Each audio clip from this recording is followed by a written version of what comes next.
बिस्मिल्लाहिर्रहमानिर्रहीम, अस्सलामुअलैकुम, good morning and a very warm welcome. आप देख रहे हैं सिटी एट 10 और मैं हूँ ज़हरा रज़ा।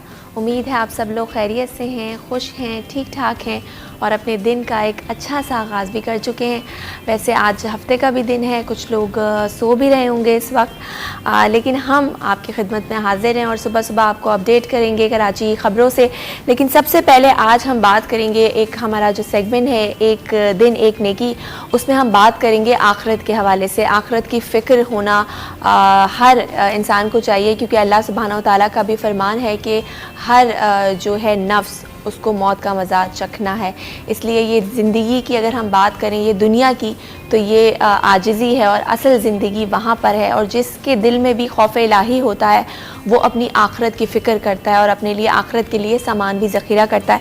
तो इस हवाले से जानते हैं कि मुफ्ती अहमद अली हमें क्या दर्स देने वाले हैं, क्या पैगाम है उनका, आइए देखते हैं। नहमदुहु व नसल्ली अला रसूलिहिल करीम। मेरे दोस्तों, बुज़ुर्गों और मेरे भाइयों, मेरी बहनों, आज का पैगाम और मैसेज ये है, हमें मरने से पहले अपने मरने की तैयारी की कोशिश करनी चाहिए। मुझे हज़रत उस्मान इब्न अफ़्फ़ान रज़ी अल्लाह तआला अन्हु की हदीस याद आ गई कि उस्मान इब्न अफ़्फ़ान जब किसी कब्र पे खड़े हो जाया करते थे तो आप इतना रोया करते थे, आपकी दाढ़ी मुबारक आंसुओं से तर हो जाती थी और फरमाया करते थे, मैंने रसूल अकरम सल्लल्लाहु अलैहि वसल्लम से सुना, आप अलैहिस्सलातु वस्सलाम फरमाया करते थे, कब्र आखिरत की मनाजिल में से पहली मंजिल है, जो इसमें कामयाब हो गया सब में कामयाब होता चला जाएगा, जो इसमें नाकाम हो गया बाकी मनाजिल के अंदर भी नाकामी का सामना करना पड़ेगा। इसलिए मेरे भाइयों, अपने बच्चों को भी, अपने घर वालों को भी इसकी दावत दिया करो कि हमने अल्लाह के पास जाना है। अल्लाह हम सब को फ़िक्र आखिरत नसीब फरमाए। व आखिर दावाना अल्हम्दुलिल्लाहि रब्बिल आलमीन। जी, ये तो था आज का पैगाम मुफ्ती अहमद अली साहब का। आखिरत के हवाले से चलते हैं अपनी टॉप स्टोरीज़ की जानिब, जानते हैं कि आज हम किन मौज़ूआत पर डिस्कशन करने वाले हैं।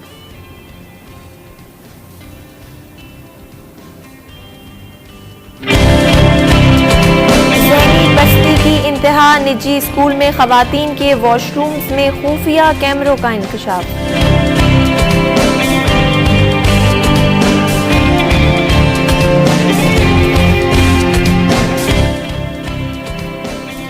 पेट्रोल के नर्ख बढ़ने से सब्जी की कीमतों को भी आग लग गई।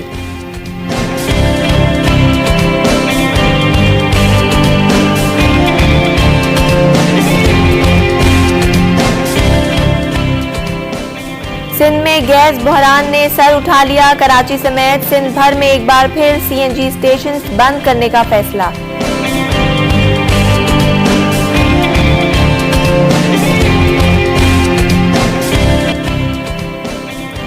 शहर कायद में कोरोना के वार एक बार फिर बढ़ने लगे।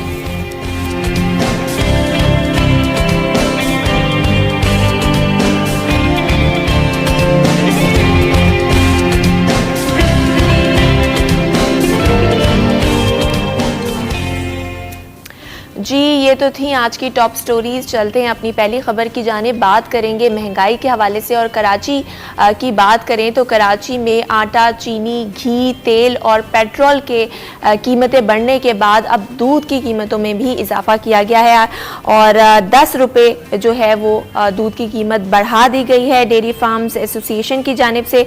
और उनका ये भी कहना है कि अगले 2 माह बाद दूध की कीमतें मज़ीद 30 रुपये बढ़ाएंगे। आपको बताएं कि कराची में आटा, चीनी, तेल, घी और पेट्रोल की कीमतें बढ़ने के बाद दूध की कीमतें भी बढ़ा दी गई हैं। किसी दौर में हम कहा करते थे कि महंगाई ने आवाम की कमर तोड़ दी है, लेकिन अब पूरा का पूरा इंसान ही टूटा हुआ हमें दिखाई दे रहा है। 2 वक्त की रोटी क्या एक वक्त का एक शख्स का खाना खाना मुश्किल हो गया है। आटा, चीनी, दाल, चावल और अब दूध भी महंगा हो गया है। बच्चे जो कि दूध जो बच्चों की ग़िज़ा होता है, चाय में दूध इस्तेमाल होता है, एक आम इंसान कैसे गुजारा करे, इस हवाले से बात करेंगे। हमारे साथ मौजूद है शाकिर गुज्जर जो कि चेयरमैन हैं डेयरी फार्म्स एसोसिएशन के। जी अस्सलाम वालेकुम शाकिर साहब। वालेकुम अस्सलाम। जी अस्सलाम वालेकुम। वालेकुम अस्सलाम। सर बहुत शुक्रिया आपने वक्त दिया हमें। सर ये बताइए कि डेयरी फार्म्स एसोसिएशन की जानिब से 10 रुपये फ़ी लीटर दूध महंगा कर दिया गया है और ये भी कहा जा रहा है कि अगले 2 माह बाद मज़ीद महंगा किया जाएगा। पहले ही आवाम इतनी परेशान है, हर चीज़ पर महंगाई है, अब दूध की कीमतें भी बढ़ा दी जाएंगी, तो कैसे गुजारा होगा? असल में जी सबसे पहले तो अपनी तस्दीक फरमा लें, ये इजाफा मिडल मैन एसोसिएशन की जानिब से किया गया है जिसकी हमने हिमायत का फैसला किया है और यकीनन ये इजाफा कास्ट ऑफ प्रोडक्शन के मुताबिक नहीं है और मिडल मैन एसोसिएशन ने हकाइक को मद्देनजर रखते हुए इसमें इजाफा नहीं किया। हम मजीद इसमें इजाफे का सोच रहे हैं। अगर कमिश्नर कराची ने नोटिफिकेशन न किया तो 2 माह बाद मजीद इसमें 40 रुपये लीटर का इजाफा किया जाएगा। अच्छा, आप ये कह रहे हैं कि कॉस्ट ऑफ प्रोडक्शन जो है वो ज़्यादा है जिसकी वजह से इजाफा हो रहा है और मजीद भी इजाफा किया जाएगा? जी हाँ, देखिए 155 रुपया फ़ी litre ex farm gate cost of production है और यकीनन उसे नजरअंदाज नहीं किया जा सकता। मिडिल मैन एसोसिएशन ने कास्ट ऑफ प्रोडक्शन को मद्देनजर रखे बगैर 10 रुपए लीटर का जो इजाफा किया है वो हकाइक शवाहिद के मुनाफी है। तो यकीनन हम चलो ना होने का होना बेहतर है, या आटे में नमक की तरह है, पर फिर भी हम इसकी हिमायत का फैसला कर रहे हैं। ठीक है सर, ये मुझे बताइए शाकिर साहब कि आपने मिडिल मैन की बात की और ये जो इजाफा है आप कह रहे हैं ये डेयरी फार्म्स एसोसिएशन की जानिब से नहीं किया गया, लेकिन जो मिडिल मैन है उन लोगों की जानिब से ये इजाफा हुआ है? जी हाँ, ये मिडिल मैन एसोसिएशन की जानिब से इजाफा हुआ है जिसकी एसोसिएशन ने हिमायत की। सही। तो सर मुझे ये बताइए कि कमिश्नर कराची से आप लोगों का इजलास भी था कल, उसमें क्या मामला तय पाए कुछ? क्योंकि एक रेट लिस्ट आती है कमिश्नर कराची की, उस कीमत पे हम देखते हैं कि दूध की जो कीमतें हैं वो उस रेट पे फ़रोख्त नहीं हो रहा होता और अब मज़ीद जो है इस पे पैसे बढ़ाए जा रहे हैं, तो इसमें जो आम आवाम है, एक गरीब आदमी वो ही पिस रहा है। क्या मामला आपके तय पाए? देखिए पिछले 4 साल से कमिश्नर कराची सिर्फ बेनतीजा इजलास बुला रहे और यकीनन ये एक लॉलीपॉप दिया जा रहा है हमें जिसकी बुनियाद पे सिर्फ बातें हैं और नतीजा जिसका कुछ नहीं है। तो यकीनन फार्मर्स भी मजबूर है, मिडल मैन भी मजबूर है, उसे दूध नहीं मिल रहा क्योंकि दूध की पैदावार कम हो रही है, कीमत कम होने से फार्मर दिवालिया हो रहे हैं, हिजरत करके जा रहे हैं। तो यकीनन डेयरी मिडल मैन एसोसिएशन की जानिब से अच्छा फैसला है जिसे हम कबूल करते हैं। सही सर, ये डेयरी फार्म्स एसोसिएशन के लिए तो अच्छा फैसला है, लेकिन वही बात कि एक आम आदमी जिसने महंगाई ने जिसकी कमर तोड़ दी है, वो जो 1 कप चाय का अगर पीता है दिन में या पराठे के साथ चाय खाता है, या जो बच्चे दूध पीते हैं, वो किस तरह से गुजारा करें? आप लोग कुछ आवाम का भी तो सोचें। इसमें ज़रा मैं आपको एक बात बता दूं, देखिए ये सोचे हुकूमत वक्त, ये सोचे वफाकी गवर्नमेंट। देखिए मैं बताऊं आपको, दूध, गोश्त, मुर्गी और अंडे की कीमतों को रोका जा सकता है और वफाकी गवर्नमेंट और मिनिस्ट्री ऑफ कॉमर्स जो है ना वो इसे बखूबी जानती है। देखिए ये मुजरिमाना गफलत है मिनिस्ट्री ऑफ कॉमर्स की, ministry of national food security and research की, कि वो दूध की कीमतों में इजाफा भी होने जा रहा है और दूध की पैदावार भी कम हो रही है। दूसरी तरफ जो हमारी मवेशियों की जरूरियात का चारा है वो एक्सपोर्ट किया जा रहा है। आप मुझे बताएं कि जब चारे को एक्सपोर्ट कर दिया जाएगा तो हम फिर कहाँ खड़े हैं, आप हमें बताएं। तो ये बताइए शाकिर साहब कि दूध की प्रोडक्शन क्यों कम हो रही है? क्या फार्मर्स के पास चीजें नहीं है? वजह क्या है इसकी? दूध की प्रोडक्शन क्यों? देखिए जब एक चीज की कॉस्ट ऑफ प्रोडक्शन होगी 155 रुपया लीटर, कमिश्नर कराची कहेंगे 85 रुपए लीटर फरोख्त करें तो प्रोडक्शन तो कम होगी ना। फार्मर तो दिवालिया होगा, वो मवेशी नहीं बढ़ा सकेगा, वो चारा नहीं डाल सकेगा। यकीनन मेरे अखराजात हैं 500 रुपए के और मुझे मिल रहे हैं 200 रुपए, तो मैं कहां से अपनी पैदावार को बढ़ाऊंगा?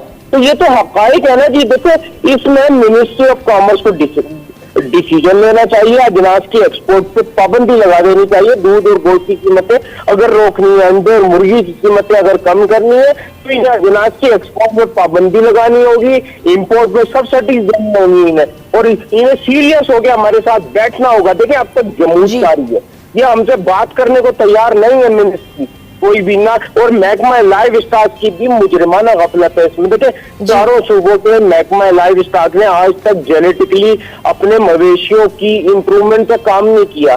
जेनेटिकली तौर पे अगर जानवरों को इंप्रूव कर ले, उनकी दूध देने की सलाहियत को बढ़ा ले, तो कीमतें बढ़ाने की जरूरत नहीं पेश आएगी। तो यकीनन ये बहुत सारे इदारों का काम है, उन्हें अपनी जिम्मेदारियों को समझना होगा।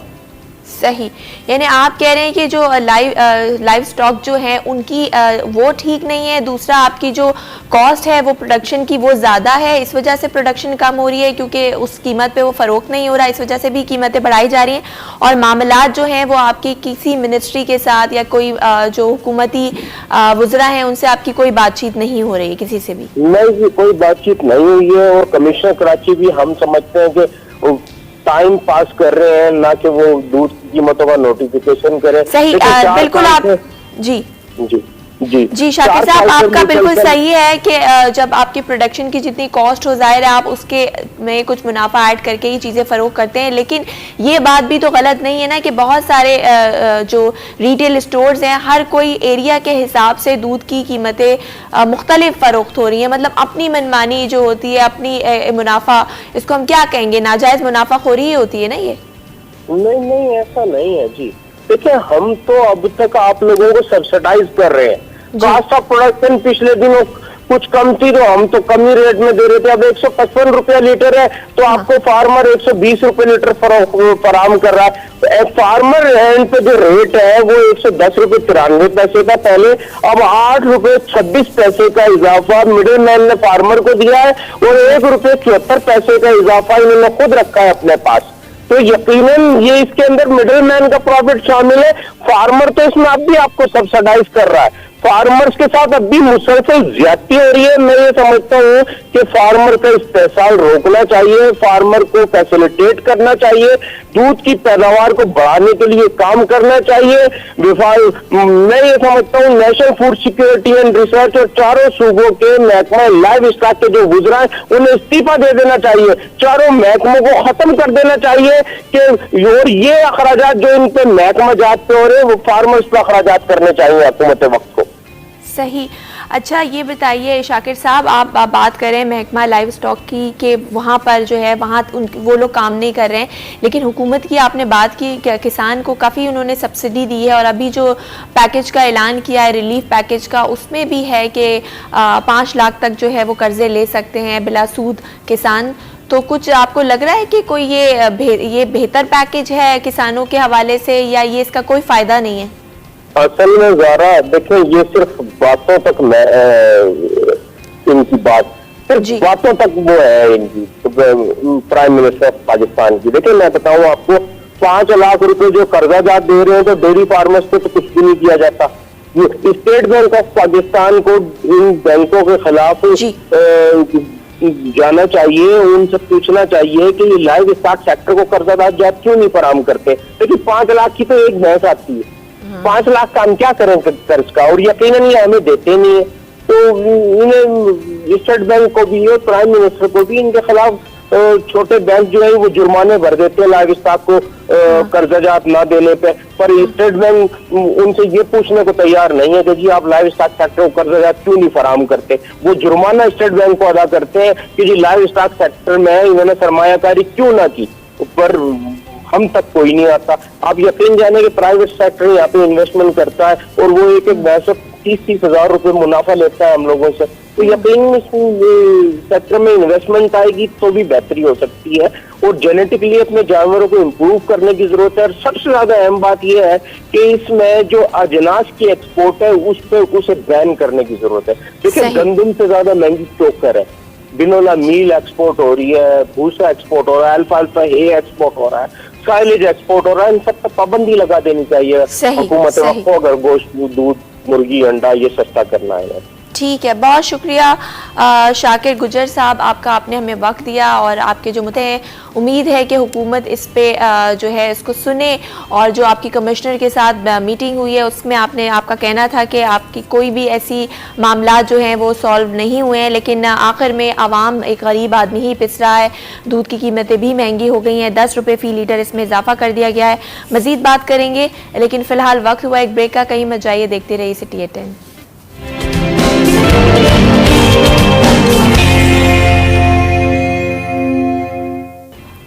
जी वेलकम बैक, आप देख रहे हैं सिटी एट 10। मैं हूं ज़हरा रज़ा। चलते हैं अपनी अगली खबर की जानिब और आपको बताएंगे कि कराची के एक निजी स्कूल में जो खुफिया कैमराज का इंकशाफ हुआ है कि वॉशरूम्स में, असातिज़ा के वॉशरूम्स में खुफिया कैमरे लगाए गए हैं और महकमा तालीम की टीम ने स्कूल के दौरा किया और दौरे के दौरान वॉशरूम से खुफिया कैमरे बरामद किए। उसके बाद स्कूल की जो रजिस्ट्रेशन है वो भी मनसूख कर दी गई है। महकमा तालीम सिंध का ये भी कहना है कि खुफिया कैमरे से वीडियोस बनाई जाती थी और ये जो वॉशरूम है ये असातिज़ा का है, लेकिन ये तलबात के भी ज़ेर इस्तेमाल है। बड़ी ही अजीब बात है, किस तरफ हमारा किस सिमत माशरा जा रहा है। इस बात करते हैं। हमें ज्वाइन किया है स्टूडियो में फैसल शकील साहब ने, जो कि सीनियर रिपोर्टर हैं। अस्सलाम वालेकुम फैसल साहब। बहुत शुक्रिया सर, आप तशरीफ़ लाए। सर, ये कराची के एक निजी स्कूल में जो वॉशरूम से कैमरा बरामद हुए हैं और बाकायदा इसकी कंप्लेन की गई थी स्कूल की जो टीचर्स हैं उनकी जानिब से कि यहाँ पर इस तरह के कैमराज हैं। तो फिर महकमा तालीम सिंध की जो टीम है उन्होंने दौरा किया, कैमराज बरामद किए, रजिस्ट्रेशन भी मनसूख कर दी गई है। वजह क्या है? क्या आपको लगता है सिक्योरिटी पर्पज़ के लिए, सर्वेलेंस के लिए? अगर है भी तो वो तो वॉशरूम से बाहर आप लगाएं। एक चीज़ जो इल्लीगल है आप मतलब कैसे लगा सकते हैं? क्या कहेंगे आप? बिल्कुल आपका कहना दुरुस्त है। वॉशरूम में कैमरे लगाने की कोई मंतक बनती नहीं है जी। अगर आपको लगाना भी था तो वॉशरूम के बाहर वाले साइड हाँ। पे जो एंटर हो रहा है वॉशरूम के अंदर, उसकी अगर आपको देखना है कि कौन कहाँ कब जा रहा है तो आप बाहर वाले तरफ आउटसाइड लगा सकती थी जी। लेकिन यहाँ पर ये सूरत हाल है कि सफूरा गोट चैपल सिटी जी, ये निजी स्कूल, इसमें ये कैमरे लगे कब से थे, कितना अरसा हुआ है और ये किस तरह से जो है वो टीचर्स ने शिकायत की महकमा तालीम को। तो इनकी विजिलेंस टीम आई और इन्होंने जो है जब विज़िट किया तो उसमें इन्होंने देखा कि वाकई में जो उनके पास शिकायत की गई थी वो दुरुस्त सही थी, मौसूल हुई थी। जी। हाँ। तो उन्होंने उस पर जो है वो उसकी वीडियोस बनाई और अपनी एक रिपोर्ट तैयार करके जो महकमा तालीम, वज़ीर तालीम इनको भेजी, सेक्रेटरी तालीम को भेजी और उन्होंने एक्शन लिया। अब FIA ने, मैं आपको बताऊं, इस पर तहकीकात शुरू कर दी है। जब भी कोई ऐसा साइबर क्राइम का इशू आता है तो पाकिस्तान खुसूसन कराची में FIA cyber crime wing active हो जाता है और FIA ने जो है वो वहाँ पर आज दौरा करना है और इस सिलसिले में इसकी इन्वेस्टिगेशन करनी है कि आया ये कैमरे कब, क्यों और किन मकसद के लिए लगाए गए। तो इस पर जो है वो तहकीकात की जाएगी और इस सिलसिले में मैं ये समझता हूँ कि यकीनन इस निजी स्कूल के मालिकान, इंतज़ामिया ये इसमें इन्वॉल्व है और इसमें जो इन्वॉल्व है और कब से लगे और कितनी वीडियोस बनी है और उनका आखिर करते क्या थे।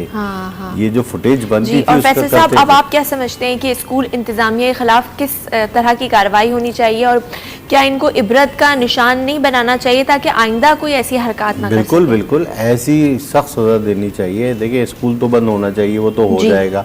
अब इसमें बेचारे वो बच्चे, वो वालिदैन जिनके बच्चे पढ़ रहे हैं वो बेइंतहा परेशान होंगे, इसलिए कि आप किस सीज़न में कैसे स्कूल बंद कर रहे हो। एक तो सबसे पहले महकमा तालीम को चाहिए कि उन बच्चों का मुस्तकबिल जो कि उस स्कूल में पढ़ रहे थे उसको सिक्योर करे, उनको कहीं और एडमिशन दिलाए ताकि उनको जो है वो ज़हनी दुश्वारी का सामना ना करना पड़े और उनका साल ज़ाया ना हो। एक चीज़। दूसरा, ये जो इसकी इंतज़ामिया है और मालकान है, इन्हें फौरी तौर पर कस्टडी में ले लेना चाहिए और इनको ये मौका मिलेगा कि ये अब जो है वो फरार हो सकेंगे। समझ रही हैं आप बात? तो इस सिलसिले में जो है वो एक्टिव होगी FIA और करेगी, लेकिन अभी तक ताहाल कोई गिरफ्तारी नहीं हुई है इस सिलसिले में। स्कूल का रजिस्ट्रेशन मनसूख कर दिया है और फिर ये कहा गया है कि इस सिलसिले में FIA और दीगर इदारे जो है वो तहकीकात करेंगे। सही। और फैसल साहब ये आपने बिल्कुल सही कहा कि स्कूल की जो रजिस्ट्री तो मंसूख कर दी है, लेकिन फौरी तौर पर कार्रवाई भी होनी चाहिए और सख्त से सख्त ऐसी जो स्कूल इंतज़ामिया है उनको इबरत का निशान बनाना चाहिए ताकि इस तरह के वाक़यात जो है आइंदा ना हो सके। चलते हैं अपनी अगली ख़बर की जानिब, बात करेंगे महंगाई के हवाले से। जैसे कि अभी हमने दूध के प्राइसेस की बात की कि दूध के प्राइसेस बढ़ गए हैं, आटा, चीनी, दाल, चावल, हर चीज़ की कीमतें आसमान से बातें कर रही हैं। पेट्रोल की कीमत बढ़ने के बाद अब जो सब्जियों के जो रेट्स हैं उसमें भी आग लग गई है। सब्ज़ी ख़रीदना भी बहुत मुश्किल हो गया है आम आदमी के लिए। हमारे साथ मौजूद है हमारी नुमाइंदा रबिया खान, जो कि 500 रुपये लेकर एक सब्ज़ी की दुकान पर गई। उनसे जानते हैं कि उन्होंने क्या क्या ख़रीदा और क्या कुछ पैसे वो बचा सकी। जी अस्सलाम वालेकुम रबिया। वालेकुम सलाम। जी रबिया, आप बताइए कि आप 500 रुपये लेकर जब सब्ज़ी की दुकान पे ख़रीदारी करने गई तो क्या एक्सपीरियंस रहा आपका, कितनी चीज़ें आपने ख़रीदी, और ये भी बताइए कि कुछ पैसे आप सेव कर सकी। जी बिल्कुल। देखिए, जब पेट्रोल बढ़ा तो हमने फिर कोशिश की कि हम जाके खुद एक तजर्बा करते हैं और देखते हैं कि 500 रुपये, वैसे 500 का नोट मतलब एक बड़ा नोट था, क्योंकि अगर हम दिहाड़ीदार लोगों की बात करें तो उनकी दिन की दिहाड़ी भी जो है वो 200-250 रुपये होती है। सही। तो उसके बाद जब मैं दुकान पे पहुंची तो मैंने कोशिश की कि एक टाइम की जो है वो सब्जी बनाने के लिए सब्जी खरीदी जाए, जिसमें मैंने इंतखाब किया कि चले मिक्स सब्जी का करते हैं, जिसमें मटर, गाजर, आलू और प्याज मैंने लेनी थी। तो जब मैंने 1 किलो मटर का रेट पूछा तो 1 किलो मटर जो है वो 340 रुपए किलो था। और गाजर की अगर बात करें तो गाजर जो है वो भी 120 रुपए किलो थी, और प्याज जो थी वो 50 रुपए किलो, आलू भी 50 रुपए किलो। तो बहरहाल मैंने 1 किलो मटर ली, आधा किलो जो है वो आलू, आधा किलो प्याज और कुछ हरी मिर्चें और आधा किलो गाजर ली। तो उसका जो रेट बना टोटल वो 440 रुपए बना। जिसके बाद जो पीछे मेरे पास सिर्फ 60 रुपए बचे थे, और उस 60 रुपए में जो है वो आटा 1 किलो भी मैं नहीं खरीद सकी, क्योंकि आटे का जो रेट है वो भी 70 रुपए से ऊपर आटा जो है वो फी किलो में दस्तयाब है। तो मतलब मेरा तजर्बा ये रहा कि अगर आपने एक दिन की सब्जी भी खरीदनी हो तो वो भी जो है वो आपको 500 रुपए में ही मिलेगी, और उसके बाद फिर आप दीगर चीजें, अगर आपने तेल लेनी है या रोटियां बनाने के लिए आटा लेना है तो वो आप नहीं खरीद सकते। 440 की सब्जी आई और 440 ही चिकन का रेट था। और मैंने चिकन इसलिए नहीं खरीदी कि चिकन खरीदने के बाद फिर अगर आप दीगर चीजें हरी मिर्च और प्याज और टमाटर लेंगे तो वो 500 के बजट में नहीं आएगी। लेकिन सब्जी और चिकन का रेट जो है वो मतलब तकरीबन सेम हो चुका है। सब्जी भी उतनी ही महंगी है, दालें भी उतनी ही महंगी हैं, तो आवाम जो है वो काफी परेशान नजर आ रही है। सही, बहुत शुक्रिया रबिया खान आपका, आप हमारे साथ मौजूद थी और अपडेट कर रही थी। फैसल साहब, 500 रुपये में जैसे कि रबिया गई और उन्होंने एक सब्ज़ी की दुकान में एक मटर ली 1 किलो, जो कि 340 रुपये। अभी इन्होंने बताया कि जो इनका टोटल बना वो बना 440 रुपये, और मुर्गी की कीमत भी इतनी है। अब मुर्गी को छोड़ के एक इंसान सब्ज़ी की तरफ जाता है कि कुछ पैसे बचा ले, लेकिन 440 रुपये की सिर्फ एक वक्त का सालन ये बन रहा है। इसमें रोटी भी शामिल नहीं है, इसमें तेल भी शामिल नहीं है, इसमें जो गैस बनाने को जो चीज़ें दरकार है वो भी शामिल नहीं है। तो ये किस तरह, हम एक वक्त था हम कहते थे आवाम की कमर टूट गई है महंगाई से, ये तो पूरा इंसान ही टूट फूट का शिकार होता जा रहा है।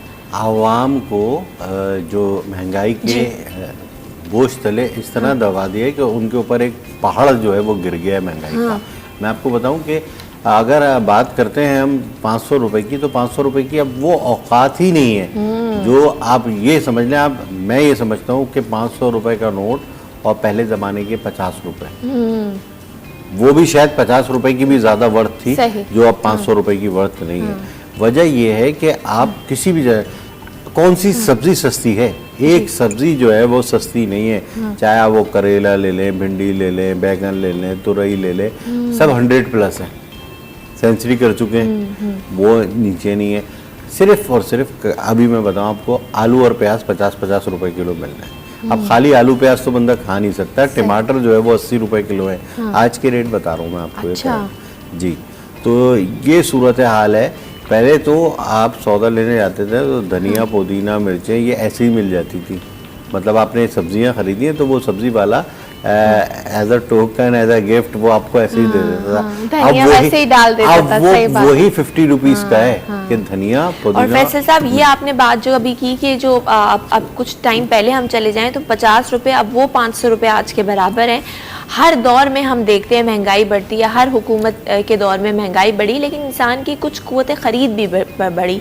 यहाँ पर जो है कुव्वत ख़रीद जो है वो कम होती जा रही है। अगर आपकी सैलरीज में डिडक्शन हो गई है बहुत सारी ऑर्गेनाइजेशन की तरफ से, और आपकी महंगाई बढ़ रही है, तो कैसे इंसान फिर ये तो देखिए मैं आपको बताऊं, बिल्कुल आवाम जो है ना इस वक्त पिसी हुई है आवाम, और ये इस तरह से पिसी हुई है। एक तो बेरोजगारी, माशी आपकी जो महंगाई है वो इतनी हो गई है कि एक शख्स जिसकी अगर तनख्वाह मैं ये समझता हूँ 25-30 हज़ार रुपए है तो वो शायद एक वक्त ही खाना खाता होगा।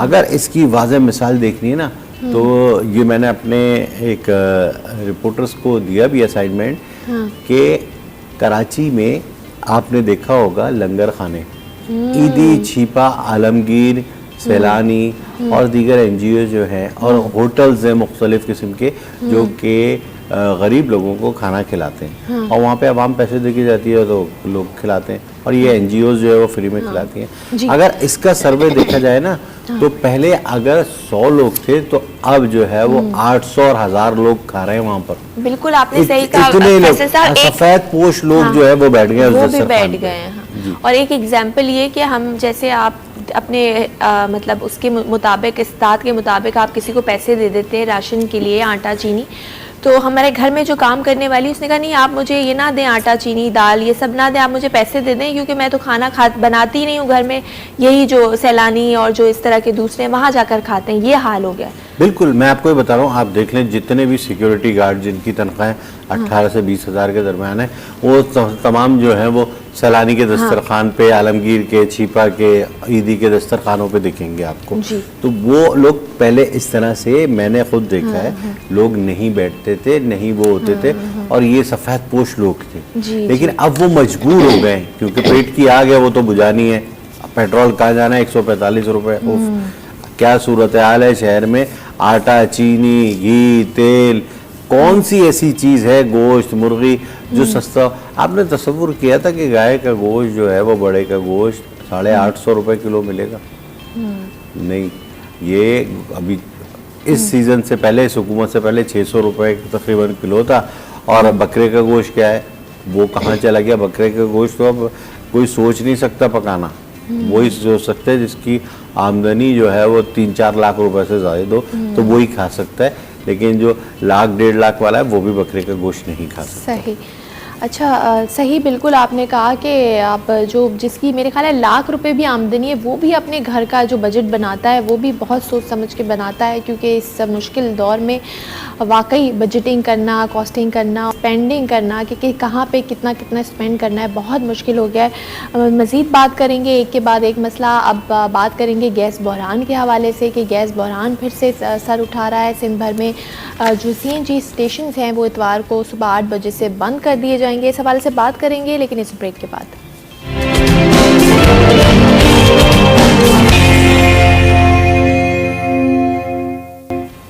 वेलकम बैक, आप देख रहे हैं सिटी एट 10। मैं हूं ज़हरा रज़ा और स्टूडियो में हमारे साथ मौजूद हैं फैसल शकील साहब जो कि सीनियर रिपोर्टर हैं। और अब बात करेंगे CNG के हवाले से।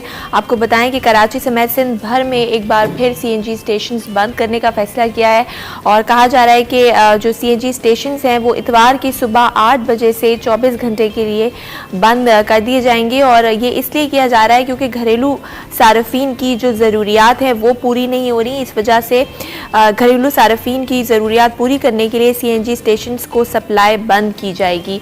तो इस हवाले से बात करते हैं। जी फैसल साहब, कहा जा रहा है कि CNG स्टेशन इसलिए बंद किए हैं क्योंकि घरेलू सार्फिन को सप्लाई प्रॉपर्ली नहीं हो रही। जैसा हमने अभी शिकायत की कि रात 10 बजे से सुबह फजर तक जो है गैस नहीं आ रही थी और बीच में भी जो आ रही थी वो प्रेशर इतना ज़्यादा नहीं था जिससे घरेलू सार्फिन को प्रॉब्लम हो रही थी। आप समझते हैं ये तरीका सही है कि CNG स्टेशन बंद कर दिए जाएँ तो घरेलू सार्फिन की डिमांड जो है पूरी होगी? वो लोग क्या करें जो CNG का इस्तेमाल करते हैं अपनी गाड़ियों में और जिनके कारोबार इससे चलते हैं? देखिए, सबसे पहले ये देखा जाता है कि जी। आपकी ज़रूरत क्या है, अहमियत। देखिए, हर चीज़ ज़रूरी है, हाँ। गाड़ी भी ज़रूरी है और खाना पकना भी ज़रूरी है घर में, हाँ। ठीक है। हाँ। लेकिन आप खाने के बगैर रह नहीं सकते, गाड़ी के बगैर पैदल जा सकते हैं। हाँ।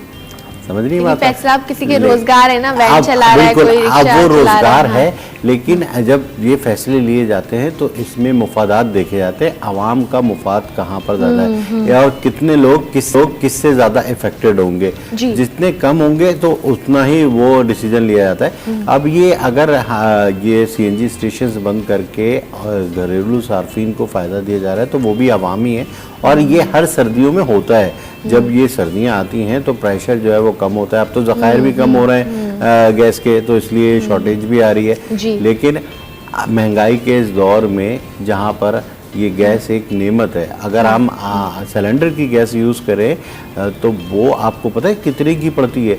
एक सिलेंडर जो पहले 1800 और 2000 का होता था और एक महीने चलता था, अब वो 4 से 5 हज़ार रुपये का भरा जा रहा है। ये 3 महीने के फ़र्क है, मैं आपको बता रहा हूँ।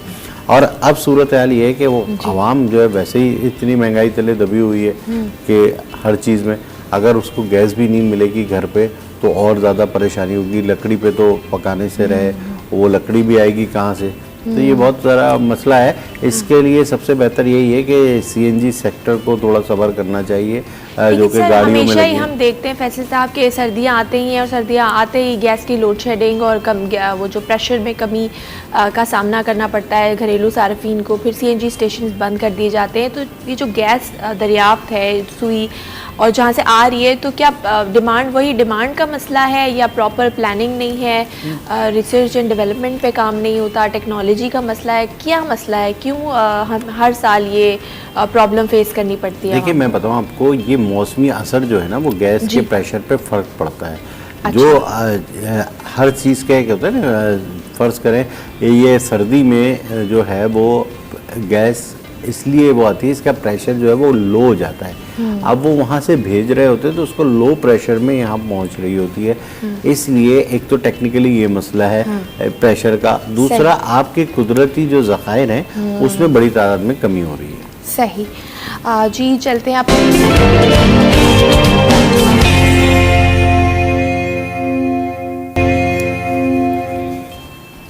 जी वेलकम बैक, आप देख रहे हैं सिटी एट 10, मैं हूं ज़हरा रज़ा। चलते हैं अपने अगले टॉपिक की तरफ। बहुत ही अहम मौजू के हवाले से बात करेंगे। कराची के एक निजी स्कूल में इंकशाफ हुआ कि जो असातिज़ा के वॉशरूम्स हैं उसमें खुफिया कैमरे लगे हुए हैं, जिस पर महकमा तालीम सिंध की जो टीम है उसने दौरा किया और वहाँ पर जो खुफिया कैमराज हैं वो बरामद कर लिए। महकमा तालीम सिंध का ये भी कहना है कि अभी जो है स्कूल की रजिस्ट्रेशन मनसूख कर दी गई है। क्या मामला था, ये कैमराज क्यों लगाए गए थे, क्या मकसद था, सर्वेलेंस था, सिक्योरिटी था या कोई और मकसद था? कैमराज वॉशरूम्स में लगाना अजीब बात है। इस हवाले से बात कर लेते हैं। हमारे साथ मौजूद हैं अतीक अजीम साहब जो कि वाइस चेयरमैन हैं ऑल प्राइवेट स्कूल्स एसोसिएशन के। इनके साथ साथ हमारे साथ मौजूद हैं राफिया मल्ला जो कि रजिस्ट्रार हैं प्राइवेट स्कूल्स की। अस्सलाम वालेकुम, आप दोनों को खुशामदीद। वालेकुम सलाम। जी अस्सलाम वालेकुम। वालेकुम सलाम। जी राफिया, आपकी वालेकुम अस्सलाम। ठीक है राफिया, आपसे स्टार्ट करते हैं कि जो स्कूल है निजी प्राइवेट स्कूल है वहाँ पर इस तरह का इंकशाफ हुआ, मामला क्या है? क्या ख़ुद टीचर्स ने या जो तलबात हैं उनकी जानिब से कंप्लेन की गई थी? क्या मामला है ये? और ये कहा जा रहा है कि स्कूल की रजिस्ट्रेशन अब मनसूख कर दी गई है।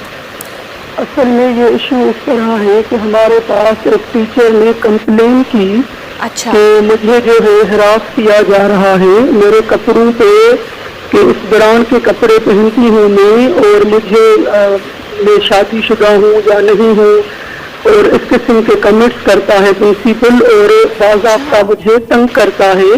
तो कभी कहता है आपने ये चोरी की, कभी कहता है बच्चों को ट्यूशन पढ़ाती हो, और एक लंबी कंप्लेन आई। तो उस कंप्लेन सेकंड हिस्से में उसने ये भी कहा कि हमारे वॉशरूम्स में जो है वो कैमरा है, और आखिरी लाइन में लिखा कि यहाँ पे एक सीक्रेट कैमरा भी है। तो हमने जैसे हम कंप्लेन आती है तो हम उससे कमेटी कॉन्स्टिट्यूट करते हैं कि अगर औरत का और हरासमेंट का केस है या कोई ऐसे इश्यूज हैं, तो 3 रुकनी कमेटी कॉन्स्टिट्यूट की रफी 3 डिप्टी डायरेक्टर कंप्लेंट्स और इंक्वायरी की सरबराही में, जिसके 2 जो थे मेंबरान थे, एक असिस्टेंट डायरेक्टर मुमताज हुसैन और गुलाब राय जी। ये तीनों जब वहाँ गए तो नॉर्मल के विजिट पे ही गए थे, क्योंकि एक कंप्लेन मौसूल होती है तो हम एक कमेटी कॉन्स्टिट्यूट करते हैं और वहाँ विजिट करके प्रिंसिपल, वाइस प्रिंसिपल, स्टाफ के व्यूज लेते हैं और साथ साथ जो कंप्लेनेंट होते हैं उससे भी ऑन द स्पॉट इंक्वायरी करते हैं और क्वेश्चन आंसर करते हैं। सही। तो पहले ये वाइस प्रिंसिपल के पास गए और उससे बातचीत की तो उसने बताया कि नहीं, ये ट्यूशन पढ़ाती है और हमने इसको वार्निंग दी है। शुरुआत इस तरह से हुई इस इशू की। अच्छा। तो उससे फिर वो टीचर ने कहा तो सब स्कूल की टीचरें जो है वो ट्यूशन पढ़ाती हैं, ये कोई बड़ी इशू नहीं है, हाँ। लेकिन ये मुझे पर्सनल हरास करते हैं और तंग करते हैं। शायद कोई ऐसी बात होगी जो वो लेडी बताना नहीं चाहती थी। हाँ। तो उसने कहा कि आप वॉशरूम का विजिट करें। हमने जो हमारी जो टीम थी उसने कंप्लेनेंट लेडी जो साइंस की टीचर थी उसको घर से बुलाया जी। और उसका भी व्यूज लिए जी। कि भाई ये इस तरह कह रहे हैं और तुम्हारी कंप्लेन इस तरह है। तो उसने कहा कि आपने वॉशरूम का विजिट किया? हाँ। टीम ने कहा कि जी हमने विजिट किया, वहाँ पे जो 2 कैमरे लगे हैं वो तो विजिबल है। उसने कहा नहीं, इधर सीक्रेट कैमरा है, लेकिन आपका काम ढूंढना है, ये हमारा काम नहीं है। तो उसने कहा हमें तो नजर नहीं आ रही। फिर हमारी टीम गई तो असिस्टेंट डायरेक्टर ने कहा कि एक यहाँ पर बिजली का बोर्ड लगा हुआ है, हो सके तो इसमें हो। तो डिप्टी डायरेक्टर्स ने वो तोड़ा तो वाकई उसके अंदर जो था बटन जितना या थोड़ा सा उससे बड़ा वो कैमरा नष्ट था। पहली बात यहाँ पे ये आती है कि ये जो इनके वॉशरूम थे बकौल मेरी टीम के, वो पूरी कॉरिडोर है, मतलब एक हिस्सा मेल अच्छा। और बॉयज का, एक हिस्सा फीमेल और गर्ल्स का है, ठीक है। तो अब स्कूल की जो वाइस प्रिंसिपल थी, पहले उसने कहा कि यहाँ पे जो वॉश बेसन वाला एरिया है उसमें कैमरे नस्ब है, क्योंकि यहाँ पे बड़े मामलात होते हैं, टीचर्स और फीमेल और मेल टीचर्स मिलते हैं, मुलाकातें करते हैं और गर्ल्स और बॉयज मिलते हैं, बकौल उसके। अच्छा। इसीलिए हमने मॉनिटरिंग के लिए ये वॉशरूम्स में लगाए हैं।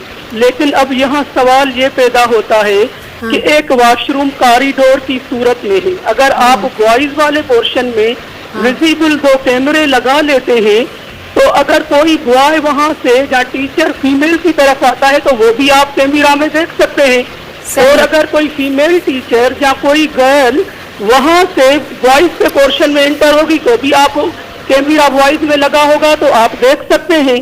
तो फीमेल के पोर्शन में आपको भी पता है, हम वॉशरूम से जब निकलते हैं तो हम कभी जाकर डस्टबिन में कुछ डालते हैं या कभी सही ठीक है। राफी आप हमारे साथ ही रहे। अतीक नसीर साहब से भी उनका पॉइंट ऑफ व्यू जान लेते हैं। जी एक बात पूरी करने दें जो मैं करने जा रही हूँ। जी जी, हम आपकी बात सुन रहे हैं आपने की। अतीक साहब ये मुझे बताइए कि जो वाकया हुआ है स्कूल में, प्राइवेट आप जो है वाइस चेयरमैन हैं प्राइवेट स्कूल एसोसिएशन के हवाले से, तो ये मुझे बताइए कि इस तरह का वाकया होना ये क्या है? हरासमेंट है? अभी जो इन्वेस्टिगेशन है वो तो जारी है, लेकिन ये एज अ माशरा, हम एज अ सोसाइटी कहाँ पर जा रहे हैं कि वीडियोस बनाई जा रही है? महकमा तालीम सिंध का कहना है कि उन कैमरों से वीडियोस बनाई जाती थी, तो ऑब्वियसली वो उसका पर्पज़ यही है कि आप किसी की, और पहली बात कि वॉशरूम एक ऐसी जगह है जहाँ पर आप कैमराज लगा ही नहीं सकते, अलाउ ही नहीं है। तो क्या कहेंगे आप इस हवाले से?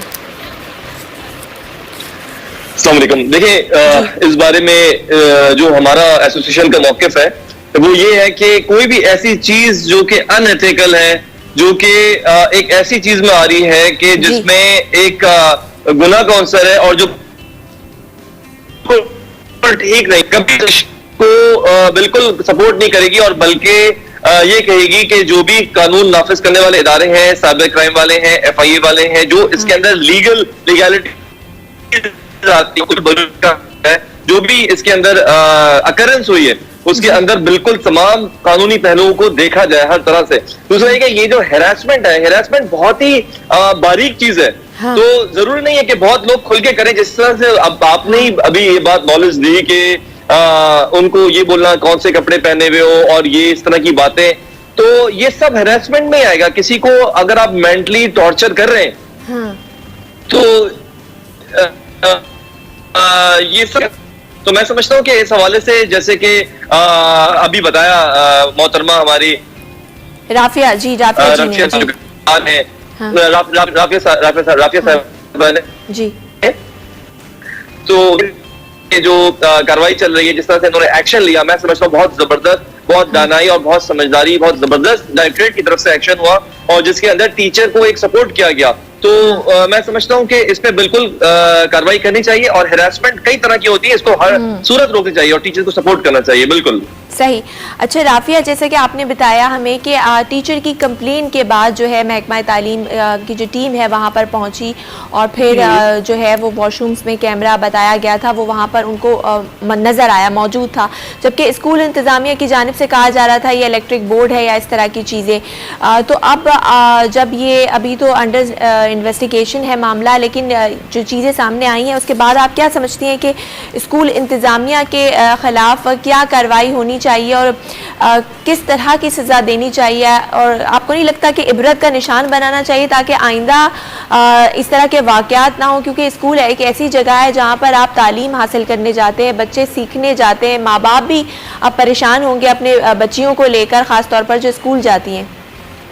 बिल्कुल, इसी वजह से हम खुद बीइंग अ मदर और बीइंग अ वुमेन और being a responsible citizen of Pakistan and responsible officer of directorate private institution, आप यकीन करें कि मैं खुद मेंटली जो है वो टॉर्चर में हूँ कल से। क्योंकि हमें ये एक्सपेक्ट नहीं था, कभी ऐसी कंप्लेन आती है तो हम सोचते हैं कि ये नॉर्मल होगा, आपस में दो पार्टी लड़ी है तो इल्जाम लगा रही है।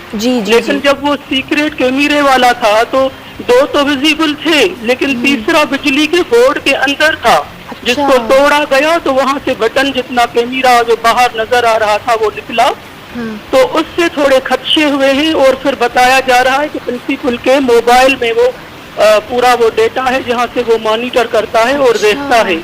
तो अब बच्चियां वॉशरूम में दुपट्टे उतार के रखती हैं, औरतें रखती हैं, कभी मेकअप करती हैं, कभी मुंह धोती हैं, कभी कोई और इश्यूज होते हैं खवातीन के। तो ये चीजें देखना एक मेंटली सिक साइकोलॉजी की तरफ इशारा करती है। और हमने रजिस्ट्रेशन मिनिस्टर एजुकेशन के अहकामात से, मिनिस्टर साहब हमारे बहुत कंसर्न रखते हैं और हमसे आगाह थे इस इशू पे, और उनके कहने पे हमने फिल 4 इसकी रजिस्ट्रेशन कैंसिल की और मिनिस्टर साहब के अहकामात पे हमने DC ईस्ट को लिखा और स्कूल को सील करने के लिए कहा और शायद सील हुआ है।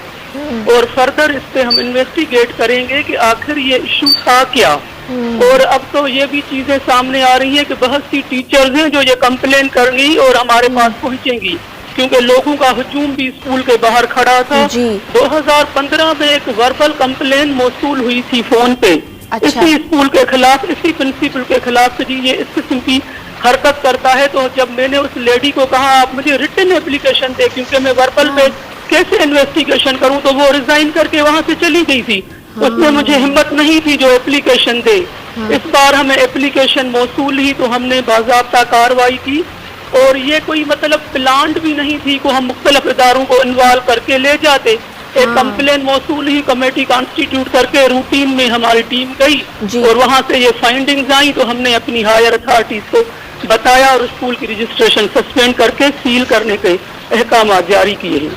सही सही, यानी आप नॉर्मल एक विजिट पे गए कि कंप्लेन मिली है और हो सकता है कि ये गलत भी हो, लेकिन जब वहाँ पर गए और पता चला कि ये वाकई सही कंप्लेन है। अच्छा जी, आप राफिया हमारे साथ हैं। अतीक, आप मुझे ये बताइए कि इस तरह के जो वाक़यात हो रहे हैं और जो हम देख रहे हैं कि सेक्सुअल क्राइम्स जिस तरह माशरे में बढ़ रहे हैं, ब्लैकमेलिंग हो रही है, वीडियोस बनाई जाती हैं, खुफिया कैमरे नस्ब कर लिए जाते हैं। इमरान खान साहब ने 2 दिन पहले जब अपने खिताब में कहा कि इसकी एक बड़ी वजह जो है वो ये मोबाइल फ़ोन से और इंटरनेट का गलत इस्तेमाल है, जो कि हमारी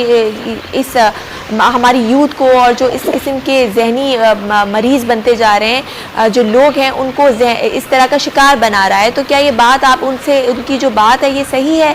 और उन्होंने ये भी कहा कि हमें प्रॉपर्ली जो मुफ्तीज़ हैं, जो स्कूल का ख़ास तौर पे जो टीचर्स हैं, उनको इस बारे में बताना चाहिए, अवेयर करना चाहिए। तो इस हवाले से आपकी कोई मीटिंग होती है टीचर्स के साथ जो सेक्स एजुकेशन के हवाले से बताएं, बच्चों को अवेयर करें ताकि इस तरह के मामलात ना हो?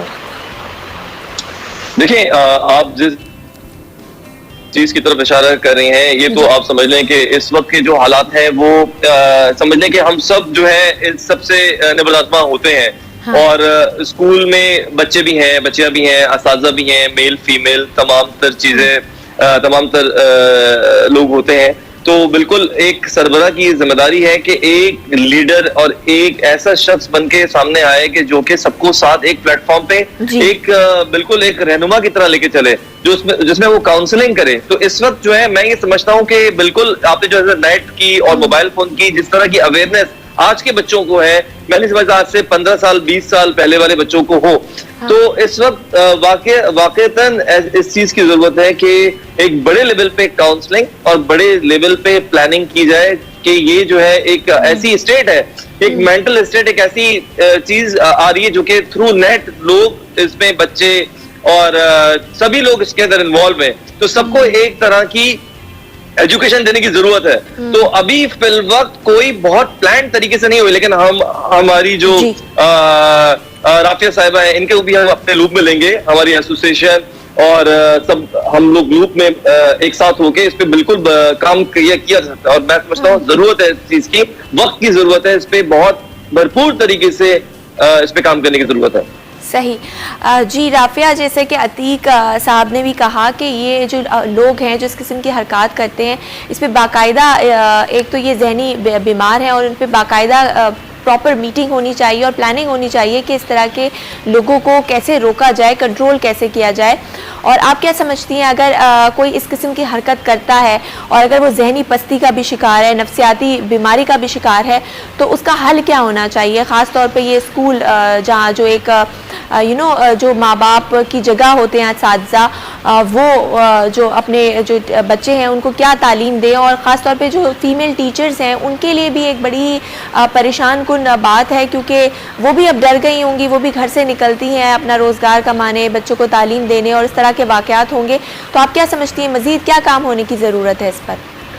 देखिए, ये तो आपने बहुत अच्छा क्वेश्चन पिन पॉइंट किया है, लेकिन मुझे बहुत खुशी हुई आपको बताते हुए कि हम जो है अल्हम्दुलिल्लाह कुछ प्रोएक्टिव है डायरेक्टोरेट ऑफ प्राइवेट इंस्टीट्यूशन वाले, और क्योंकि प्राइवेट स्कूल से हमारा ताल्लुक होता है तो हम भी बहुत एक्टिवली पार्टिसिपेट करते हैं।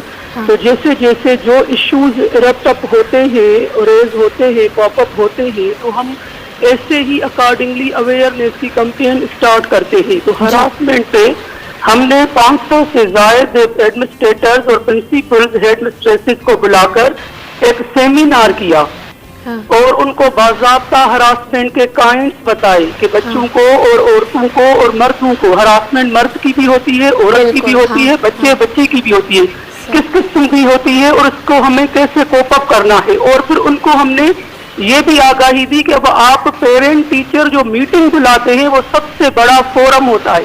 एक होता है जुम्मे का खुतबा जिसके बाद आप प्रीच कर सकते हो, और एक जो असातिज़ा है या जो हेडमास्टर हेडमिस्ट्रेस है उनके पास होता है ये पेरेंट टीचर मीटिंग का, जिसमें पेरेंट आते हैं तो उनको भी आगाह किया जाता है कि बच्चों को क्या क्या नफ्सियाती मसाइल हैं और उनको कैसे जो है हमें मिलकर मुकाबला करना है और समझाना है।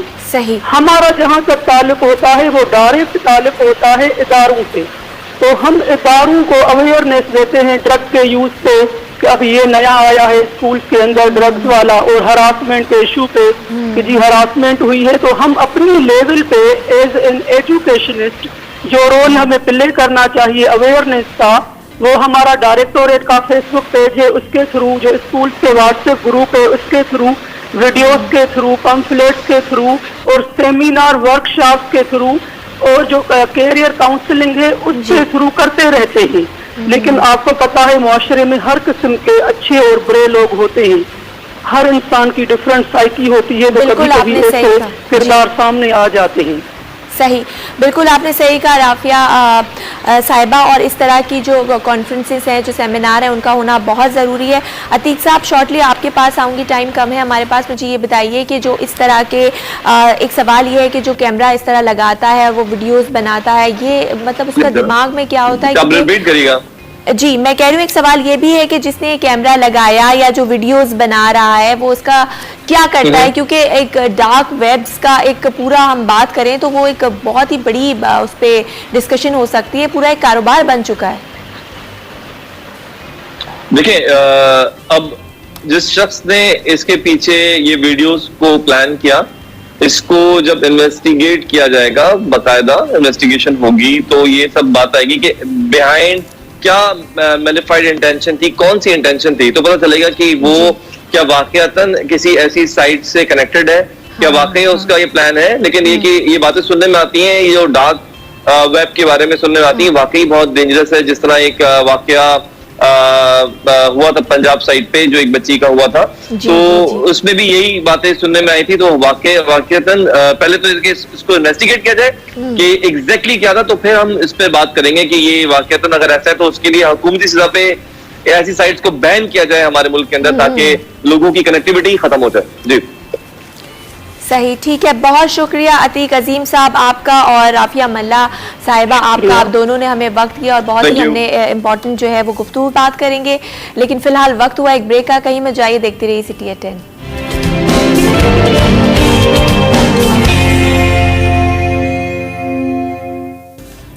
Welcome back after the break. आप देख रहे हैं सिटी 10, मैं हूँ जहरा रज़ा और अब बात करेंगे खाने के हवाले से, खाने पीने के हवाले से। और आज क्योंकि छुट्टी का दिन है, सैटरडे है, तो यूजुअली लोग जो है वो नाश्ता करने अपनी फैमिलीज़ के साथ बाहर जाते हैं। और कराची की रौनक ही यही है कि यहाँ मज़ेदार खाने पीने, चाहे वो नाश्ता हो या खाना हो, मज़ेदार चीज़ें मिलती हैं। तो हमारे साथ मौजूद हैं आदिया नाज जो कि रिपोर्टर हैं, उनसे जान लेते हैं कि आज कराची वाले क्या नाश्ता कर रहे हैं, कहाँ पर वो मौजूद हैं, कहाँ पर हैं, उनसे जानते हैं। जी नादिया, अस्सलाम। आदिया बिल्कुल ज़रा, आज चूँकि सैटरडे है, सैटरडे वीकेंड होता है, वीकेंड के दिन भी हम देखते हैं कराची वाले जो है नाश्ता कॉर्नर्स का रुख करते हैं, नाश्ता पॉइंट्स पर रश देखा जाता है, लोग आते हैं नाश्ता करते हैं, बड़ी तादाद होती है कराची वालों की। और उमूमन हम देखते हैं सैटरडे संडे वो दिन होता है कि लोग या तो सोकर लेट उठते हैं, ऐसे मुलाजिमीन जिनकी सैटरडे को ऑफ होती है वो अपनी फैमिली के साथ यहाँ आते हैं, और संडे को तो वैसे ही बहुत ज़्यादा रश होता है। आज भी हम देख रहे हैं खासे लोग यहाँ पर आए हैं अपनी फैमिली के साथ नाश्ता करने के पॉइंट पर हम इस वक्त मौजूद हैं और जानेंगे कितना रश जो है वो आज के दिन होता है। मेरे साथ यहाँ पर दुकानदार मौजूद हैं, उनसे आपकी बात कराएंगे। यहाँ पर कौन सा नाश्ता सबसे ज़्यादा जो है वो किया जाता है, मुझे बताइएगा सैटरडे संडे कितना रश होता है और क्या खाना ज़्यादा पसंद करते हैं? माशाल्लाह से यहाँ पर हलवा पूड़ी लोग बहुत शौक से खाते हैं। हलवा पूड़ी पे सैटरडे संडे वाले दिन काफ़ी ज़्यादा रश होता है। और जो आपके सामने ये देखें, फैमिलीज़ और लड़के आपस में बैठे हुए हैं, नाश्ता कर रहे हैं, माशाल्लाह से बहुत अच्छा रश होता है, बहुत काम होता है अच्छा। आपने देखा यहाँ फैमिलीज आती हैं और ख़ास तौर पर वो फैमिलीज जिनके बच्चे जो हैं वो ख़ास तौर पे ये चाहते हैं कि जाएं और बाहर जाके नाश्ता करें, तो वो फैमिलीज भी मौजूद होती हैं। अभी भी आप देख सकते हैं ये छोटे छोटे बच्चे जो हैं वो यहाँ पर आए हुए हैं नाश्ता करने के लिए। कुछ अपनी गाड़ी के अंदर बैठ कर करते हैं, कुछ यहीं पर जो पॉइंट बना हुआ है वहीं बैठ कर नाश्ता करते हैं। और दोस्त तो वैसे भी प्लान बनाते रहते हैं, तो कुछ दोस्त भी आपस में प्लान करते हैं, हल्ला गुल्ला करने के लिए नाश्ता पॉइंट्स पर आ जाते हैं। जी बहुत शुक्रिया आदिया नाज, हमें अपडेट कर रही थी। वैसे बहुत सारे लोग जो कराची की आवाम है वो हफ्ते वाले दिन हलवा पूरी खाना पसंद करती है, तो यकीनन आप लोग भी अपने घरों में जो मौजूद हैं वो जाएं बाहर और नाश्ता करें, एंजॉय करें फैमिली के साथ। हम चलेंगे अपने अगले सेगमेंट जिसका नाम है आज के भाव।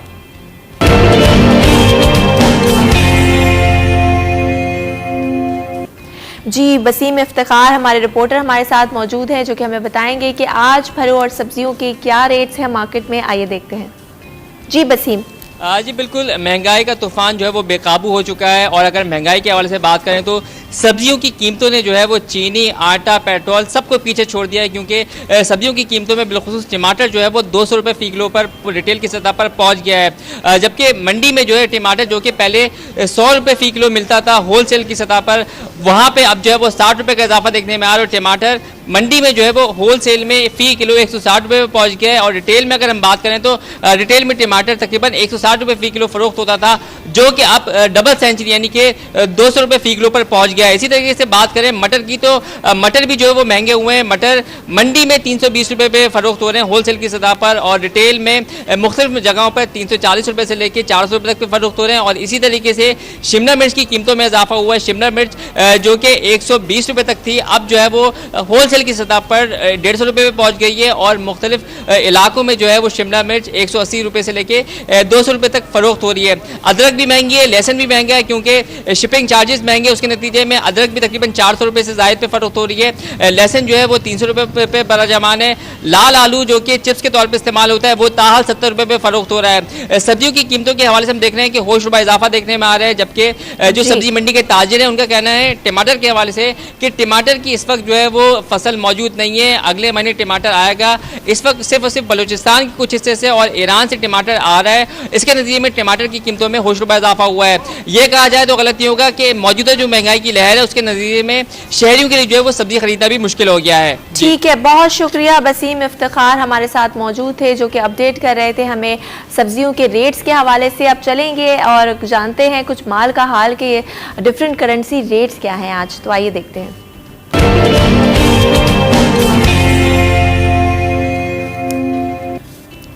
जी, नज़र डालते हैं कि आज मुख्तलिफ करेंसी रेट्स क्या हैं।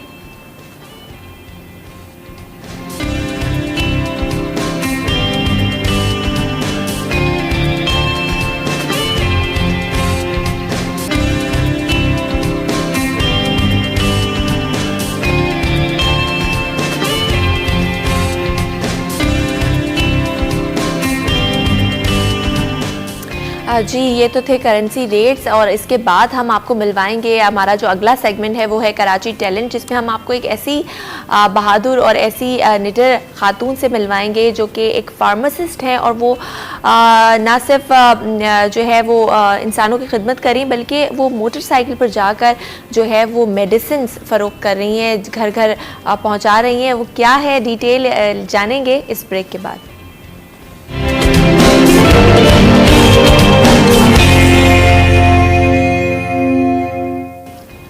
जी, welcome back after the break. आप देख रहे हैं सिटी एट 10, मैं हूं ज़हरा रज़ा। चलते हैं अपने अगले सेगमेंट कराची टैलेंट की जानिब, जहां हम आपको मिलवाते हैं कराची के बासलाहियत लोगों से जो कि अपनी तालीम से, अपने हुनर से और अपने काम से जो है कराची का नाम रोशन कर रहे हैं। ऐसे ही एक बाहिम्मत और जो है निडर खातून से हम आपको मिलवाएंगे।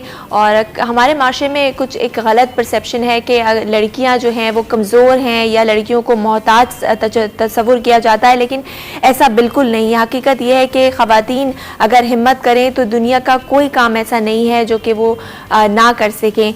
ऐसी एक मिसाल कराची के रिहायशी गुलिस्तान जौहर की रिहायशी हैं डॉक्टर सना, उनकी है, जिन्होंने अपनी हिम्मत से एक अज़्म किया और उनका ताल्लुक जो है वो फार्मेसी से है। 5 साल से वो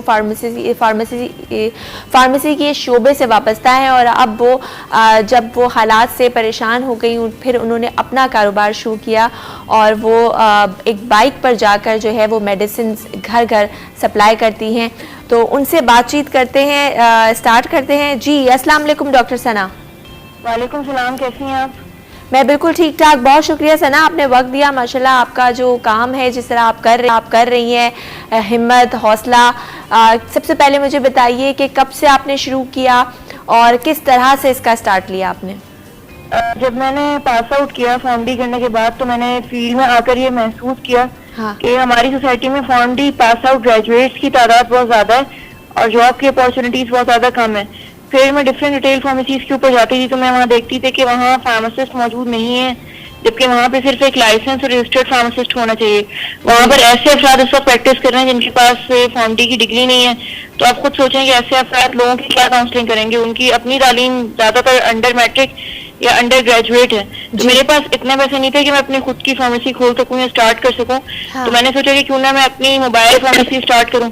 बाइक राइडिंग का शौक मुझे हमेशा से था, तो मैंने अपनी बाइक पे ही बोर्ड लगा दिया और साथ में फर्स्ट टाइम पाकिस्तान में कॉन्सेप्ट इंट्रोड्यूस करवाया कि फार्मासिस्ट खुद फोन कॉल्स अटेंड करने के बाद लोगों के घर जाए और घर जाकर उनको ना सिर्फ मेडिसिन सप्लाई करे बल्कि उन्हें प्रॉपर काउंसिल भी करे कि मेडिसिन को किस तरह यूज करना है, फार्मास्यूटिकल इक्विपमेंट को किस तरह यूज करना है और साथ में लोगों से इंटरेक्ट करे।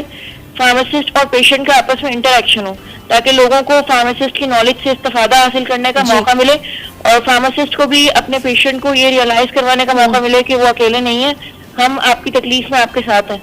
सही।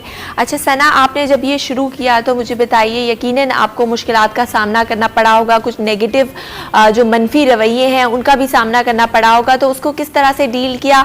और सबसे ज़्यादा जो आपको कोई ऐसा रवैया किसी का मनफी जिससे आपको तकलीफ पहुंची हो?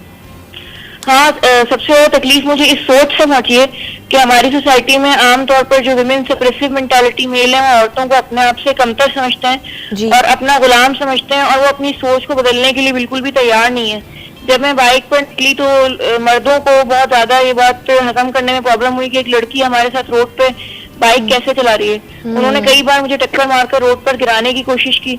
मुझे मजबूर किया गया कि मैं ओवर स्पीडिंग करूं या सिग्नल तोड़ूं या रॉन्ग साइड से आऊं, और इसलिए मुझे बहुत ज्यादा प्रिकॉशनरी मेजर्स लेने पड़े, बहुत ज्यादा केयरफुल होकर मुझे राइडिंग करनी पड़ती है, ताकि इस तरह की सोच के मर्द जो हमारी सोसाइटी में 95% से ज्यादा है, जो औरतों को अपने सामने गिराते हैं या बहुत गिरी हुई मखलूक समझते हैं और उन्हें हर जगह गिराने की या इंसल्ट करने की कोशिश करते हैं, तो रोड पे भी गिराने की कोशिश करते हैं, और इसलिए मुझे बहुत केयरफुल होकर चलना पड़ता है, राइडिंग करनी पड़ती है। बिल्कुल सही। सना, वो जो ख़वातीन हैं, जो लड़कियां जो कि इन्हीं सारे मामलात की वजह से बाहर नहीं आती और बहुत कुछ करना चाहती हैं, इरादे बहुत कुछ होते हैं, लेकिन ये जो एक सोच है जो मेल डोमिनेटिंग सोसाइटी है हमारी, उसके बायस वो रुक जाती हैं, तो वो जो आपको देख रही हैं और आप उनके लिए एक इंस्पिरेशन है, क्या कहेंगी उन लोगों से? मैं उन लड़कियों को ये कहना चाहूंगी कि जितना ज्यादा इस तरह के मर्द आपको रोकने की कोशिश करें, आप इतना ज्यादा बाहर आए, जितना ज्यादा आपके सामने रेजिस्टेंस आए उतनी ज्यादा पावर शो करें, डरे नहीं, जिद करें, जिद पकड़ें पॉजिटिविटी की सेंस में। अगर इस तरह के मर्द आपके रास्ते में रुकावटें पैदा करें तो आप उतनी ज्यादा ताकत से उन रुकावटों को दूर करें और अपनी सलाहियतों को खुलकर बाहर निकालें, क्योंकि लोगों को, मुल्क को, कौम को, इस दुनिया को आपकी सलाहियतों की जरूरत है जो अल्लाह ताला ने आपको दी है। सही। अच्छा सना, ये भी मुझे बताइए कि अगर फॉर एग्जांपल मुझे कोई मेडिसिन चाहिए तो मैं किस तरह से आपसे रब्ता कर सकती हूँ? आपकी कोई एप्लीकेशन है या कोई पेज है इस किस्म का जहाँ पर आप जो है ऑर्डर्स लेती हैं फिर उसके बाद सप्लाई करती हैं? मैं फार्मासिस्ट ने मिलकर हमारी इस काम के अंदर कुछ इनोवेशन जी। अब हम दवा मार्ट के नाम से, और हमारा अपना यानी कि ऑनलाइन भी लोग हमें अप्रोच कर सकते हैं, दवा मार्ट के नाम से हमारा पेज भी है ऑनलाइन, और हमारे नंबर्स भी हैं, ऑनलाइन रजिस्ट्रेशन सिस्टम भी है, तो हम आराम से लोग हमें अप्रोच कर सकते हैं और मेडिसिन हम उन तक डिलीवर कर सकते हैं। सना, दोबारा हमें बताएं, आपकी आवाज जो है वो थोड़ी सी डिस्टॉर्शन थी उसमें। दवा मार्ट के नाम से आपका?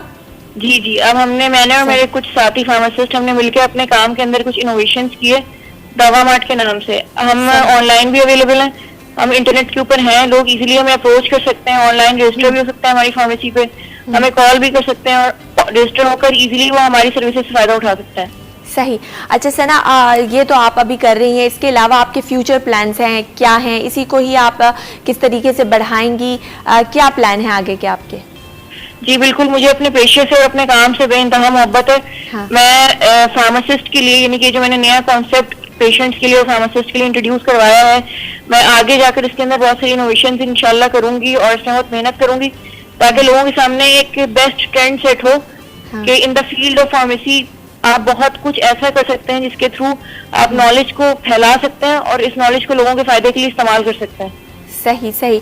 अच्छा सना, आपने ये भी कहा कि जब कोई मेडिसिन आपसे ऑर्डर करता है, मंगवाता है, तो आप ना सिर्फ मेडिसिन बल्कि उनको काउंसलिंग भी प्रोवाइड करती हैं, तो ये फ्री ऑफ कॉस्ट होती है या आप इसका कुछ चार्ज करती हैं? हम लोगों से मेडिसिन के या फार्मास्यूटिकल इक्विपमेंट्स या प्रोडक्ट्स के पैसे चार्ज करते हैं, लेकिन हम फार्मासिस्ट हैं वो काउंसलिंग फ्री करते हैं और इसके अलावा डिलीवरी भी फ्री करते हैं लोगों तक। सही, ठीक है। बहुत शुक्रिया सना आपका, आपने हमें वक्त दिया और हमारी दुआ है कि आपका जो काम है वो इसी तरह चलता रहे, आगे बढ़ता रहे। जो हिम्मत आपकी है और जो जिस काम कर रही हैं बहुत निडर है, और बहुत शुक्रिया। प्रोग्राम का वक्त भी हमारा ख़त्म हुआ जाता है, कल फिर मुलाकात होगी कुछ नए मौज़ूआत के साथ। तब तक अपना बहुत ख्याल रखिएगा, अपनी सेहत का बहुत ख्याल रखिएगा। टेक केयर, अल्लाह हाफ़िज़।